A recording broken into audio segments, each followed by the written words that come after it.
Hi friends, welcome my channel सौ style. चलो આપણે હેન્ડ બેગ બનાવીએ જે શોપિંગ બેગ છે, જે ટ્રાવેલ બેગ પણ કહેવાય છે। તમે ગમે ત્યાં બહાર જાઓ તો તમે આરામથી કપડાં ઝાઝા લઈ જઈ શકો છો। બે પોકેટ બહાર આવશે, એક પોકેટ અંદર આવશે।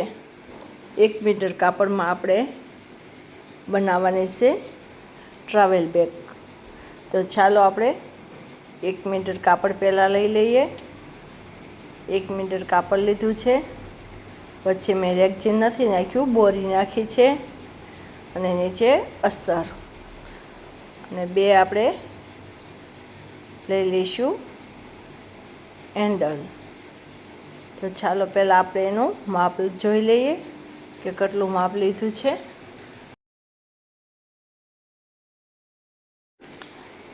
તો 43 લંબાઈ છે અને 22 પહોળાઈ છે।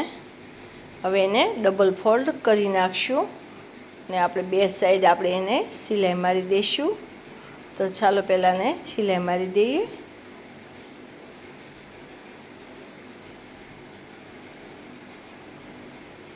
આપણે ડબલ ફોલ્ડ કરીને બે સાઈડ સિલાઈ મારવાની છે, બે સાઈડ જ મારવાની છે। તો આપણે સિલાઈ મારી દીધી છે। હવે 3-3 ઇંચના માર્ક કરશું। બે સાઈડ 3-3 ઇંચનું માર્ક કરીને ખૂણા ઉપર કટિંગ કરશું।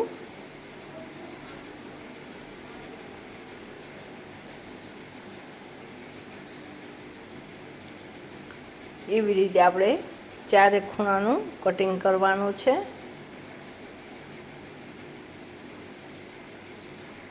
ત્રણ ઇંચનું ચારે ખૂણે આપણે કટિંગ કરી લઈશું।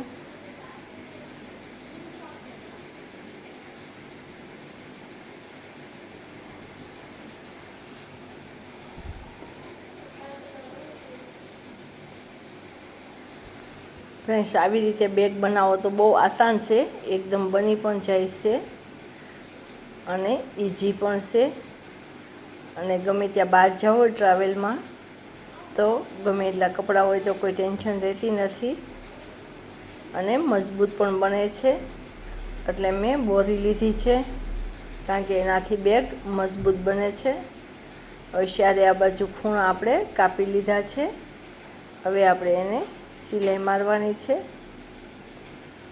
પરંતુ પહેલાં આપણે બેગને સરખી કરીને હેન્ડલ ફિટ કરશું। જે આપણે 3 ઇંચનું માર્ક કર્યું હતું ત્યાં આપણે પહેલાં લાઈન એક કરી નાખશું। એ લાઈનની નીચે આપણે હેન્ડલ ફિટ કરવાના છે। બે સાઈડનું માપ લેવાનું છે। 22 લંબાઈ છે તો અડધે આપણે 11 આવશે। 11 પહેલાં માપ કરવાનું અને 11 માપ કરીને પછી 3 માર્ક કરવાનું। બે બાજુ 3-3 ઇંચે માર્ક કરવાનું અને પછી ત્યાંથી આપણે હેન્ડલ ફિટ કરવાના છે। હેન્ડલ નીચે આપણે 7 ઇંચ લીધેલા છે, 7 ઇંચ નીચે લેવાના છે, જેથી હેન્ડલ 7 ઇંચ નીચે કરશો તો બહુ મજબૂત બનશે।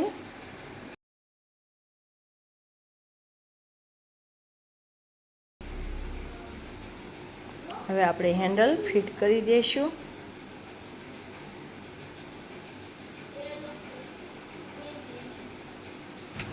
હવે આપણે હેન્ડલની લંબાઈ જોઈ લઈશું કે હેન્ડલની કેટલી લંબાઈ છે।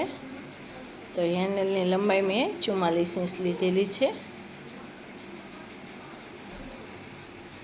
હવે આપણે ચેન ફિટ કરવાની છે અને અંદરનું પોકેટ પહેલાં તૈયાર કરવાનું છે। તો ચાલો પહેલાં જે સિલાઈ મારી હતી એને કાઢી લઈએ, કારણ કે હેન્ડલ ફિટ કરવા છે ને પોકેટ ફિટ કરવું છે એટલે।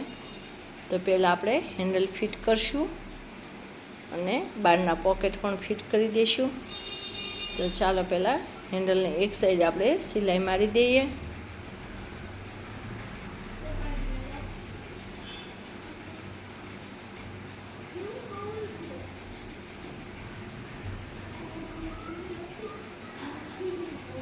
હવે આપણે પોકેટ ફિટ કરી દઈએ અને બીજી સિલાઈ મારી દઈએ। પોકેટને અંદર લઈને ઉપરથી હેન્ડલ ફિટ કરીને સિલાઈ મારવાની।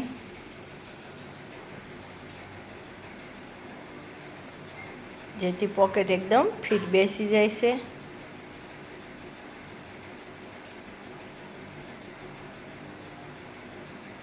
ફ્રેન્ડ્સ, તમે એના કલરનું પણ પોકેટ બનાવી શકો છો, પરંતુ મારે કસ્ટમરનું બેગ છે એટલે એ લોકોની ફરમાઈશ હતી કે અલગથી અલગ કાપડમાં પોકેટ બનાવવું જેથી લુક અલગ આવે.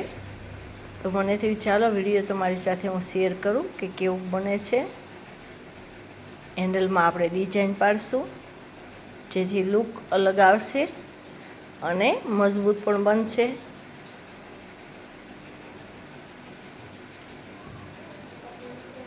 જોયું ફ્રેન્ડ્સ, આપણા બેય પોકેટ બેસી ગયા છે અને હેન્ડલ પણ બેસાડી દીધા છે. અને જો કેવો લુક આવે છે ડિઝાઇનનો.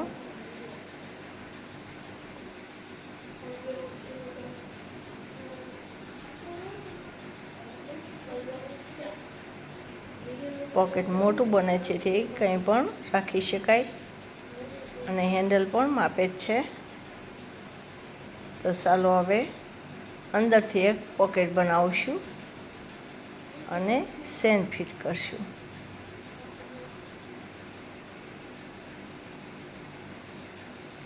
અંદરના પોકેટનું કાપડ લીધેલું છે, જે આપણે બેગનું કાપડ છે એ માપનું જ રાખેલું છે. હવે એને પહેલાં આપણે ચેન ફિટ કરી દઈશું. એમાં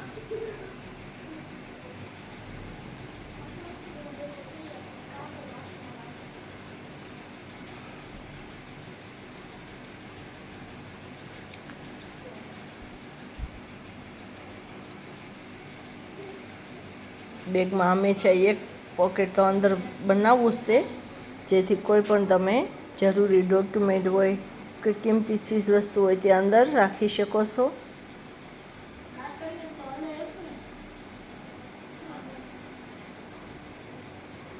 એટલે બેગમાં હંમેશા એક પોકેટ અંદર બનાવવું જરૂરી છે.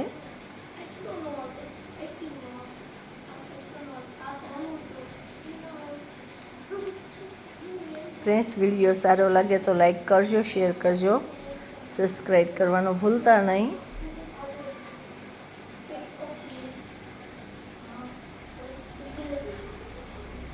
બેલનું બટન દબાવીને બેલ વગાડજો, 2 બટન દબાવીને, જેથી તમને નવા નવા વિડીયોના નોટિફિકેશન મળતા રહે.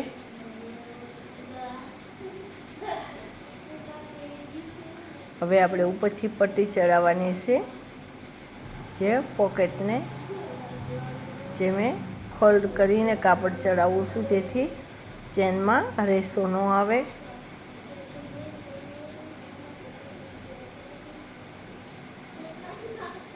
ફ્રેન્ડ્સ, આવી રીતે બેગ બનાવીને તમે સેલ પણ કરી શકો છો અને કમાણી કરી શકો છો. એટલે અવનવા બેગ બનાવીને તમે કમાણી કરી શકો છો.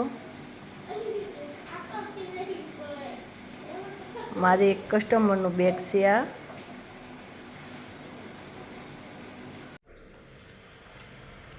હવે આપણે પોકેટને જોઈન્ટ કરી દઈશું.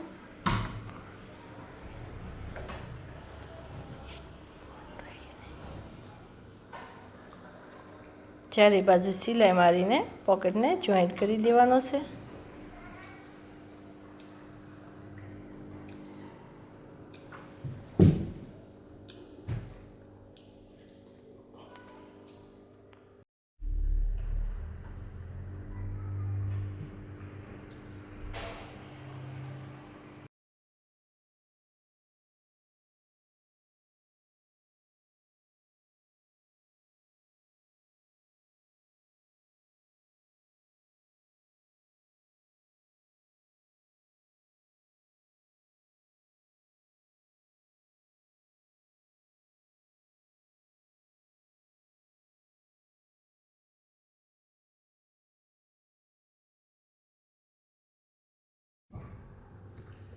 હવે આપણે આગળના ભાગમાં ચેન ફિટ કરી દઈશું.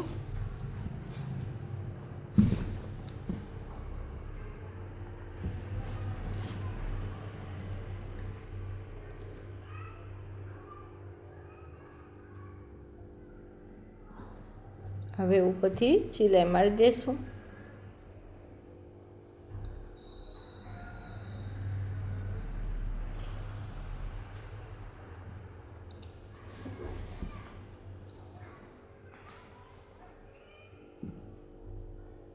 હવે બીજી સાઈડમાં આપણે સિલાઈ મારી દઈશું ને ફિટ કરી દીધું। હવે આપણે બે સાઈડમાં સિલાઈ મારવાની છે।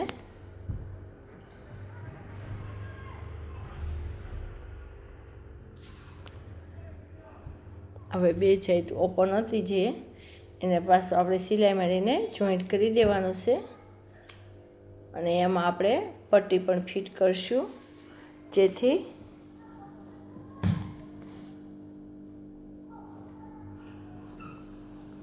કોઈ પણ રેસો બહાર રહેતો નથી, એટલે પટ્ટી ફિટ કરવાની। પહેલાં એક સાઈડ રાખીને સિલાઈ મારવાની અને પછી બીજી બાજુ ફોલ્ડ કરવાની।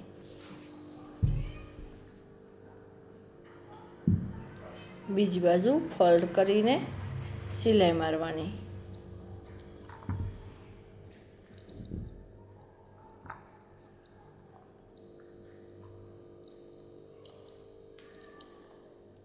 જોયું ફ્રેન્ડ્સ કેવી રીતે ફિનિશિંગ આવી જાય છે, એવી રીતે આપણે બે બાજુ કરી દેવાનું છે। હવે આપણે ખૂણા પેક કરવાના છે, જેને ક્રોસમાં પકડીને પછી આપણે એને સિલાઈ મારવાની છે।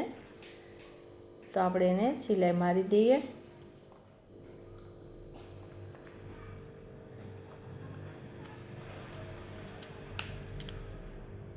તો ખૂણાને પણ આપણે પટ્ટી ચડાવવાની છે।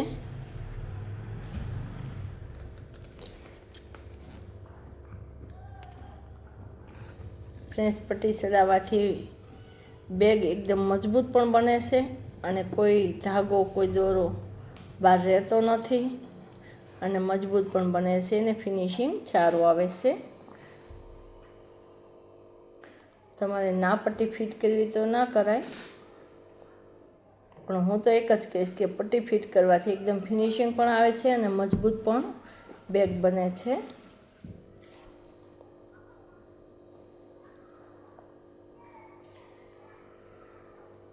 જોયું ફ્રેન્ડ કેવી રીતે ફિટ બેસી જાય છે। હવે આપણે એવી રીતે બધા જ ખૂણાને પેક કરી લેવાના છે। તો ચાલો એવી રીતે આપણે ખૂણાઓને પેક કરી લઈએ। ચારે ચાર ખૂણાને આવી રીતે પેક કરવાના છે।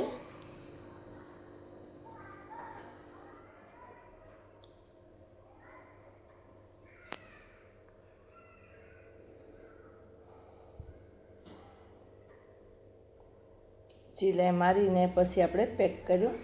જોયું ફ્રેન્ડ્સ આ અંદરનું પોકેટ છે। તો હવે ખોલી લઈએ આપણે આપણી બેગ કેવી બને છે, તો પલટાવી લઈએ।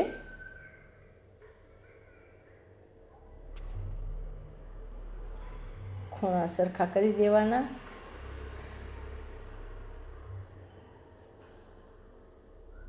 જોયું ફ્રેન્ડ્સ આપણી બેગ તૈયાર થઈ ગઈ છે, કેટલો મસ્ત લુક આવે છે। થેન્ક યુ ફ્રેન્ડ્સ, વિડીયો સારો લાગ્યો તો લાઈક કરજો અને શેર કરજો। કપડાં પણ બહુ ઝાઝા સમાય છે અને ટ્રાવેલ માટે બેસ્ટ છે। તો આવી રીતે તમે બેગ બનાવી શકો છો, છે ને ઇઝી।